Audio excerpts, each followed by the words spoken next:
Taking a look at your forecast now, and no white Christmas for us here in Charlotte, but luckily the rain is holding off though, at least. There we go. At least it's not wet. It's not going to be 70. We're not going to have severe storms, which actually are more common around here than a white Christmas. But look at the beautiful views downtown Monroe, checking out their Christmas tree from our Mr. Sparky camera network.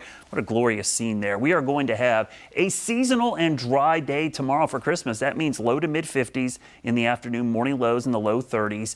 Dry until we get to the weekend, and that's really Friday night is when the rain picks up. And this weekend, I won't call it a complete washout, but Sunday is not looking great. Tomorrow, Christmas Day, get outside. Kids can get out there with their new gifts and enjoy some sunshine. Temperatures in the mid 50s after what will be a pretty crisp, cool start down around 32. Just cold enough you can use the fireplace, but not crazy cold that you can get outside and do some activities out in the yard or in the driveway. Definitely going to be some wet weather moving in Friday night, but Saturday, Sunday, those rain chances ramp up dramatically. This is a big storm system moving across the country, and you can see by Saturday we've got some pretty steady rain. Saturday night, Sunday morning, there are pockets of heavy rain. Could even see some thunderstorms, and while there isn't a huge risk of severe weather with this right now, there's still a lot of wind energy. The jet stream is very active here in the winter, so we could see some gusty winds on the backside of this as this moves through Sunday night into Monday. Going into the week of New Year's Eve and New Year's Day, we're going to see a cold front move through probably sometime New Year's Eve into New Year's morning. That's going to be more problematic holiday for some rough weather because we'll have rain and it's cold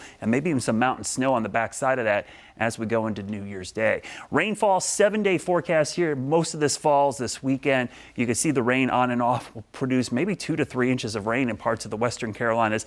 A lot less as you go to the east. That upslope flow will certainly contribute to some of that.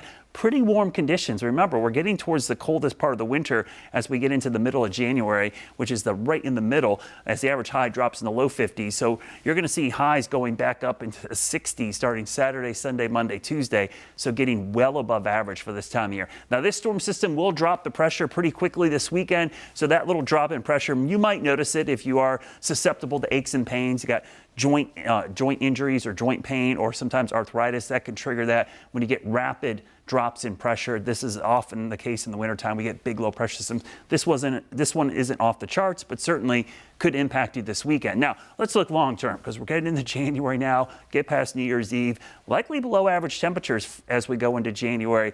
Again, the pattern is definitely cooler. There's no signs of winter weather yet, but we are going to trend cooler as we go towards that first full week of January. Let's show you the Guide Roofing 7-day forecast first. Mid-50s the next couple of days. Wet weekend. Just plan ahead if you're traveling. This could cause some issues. Let's go 10 days into the future. We could show you those first 3 days of January. Notice the cooling trend. January 2nd and 3rd, we start to drop into the 40s. That's a sign of things to come, I think, in the new year.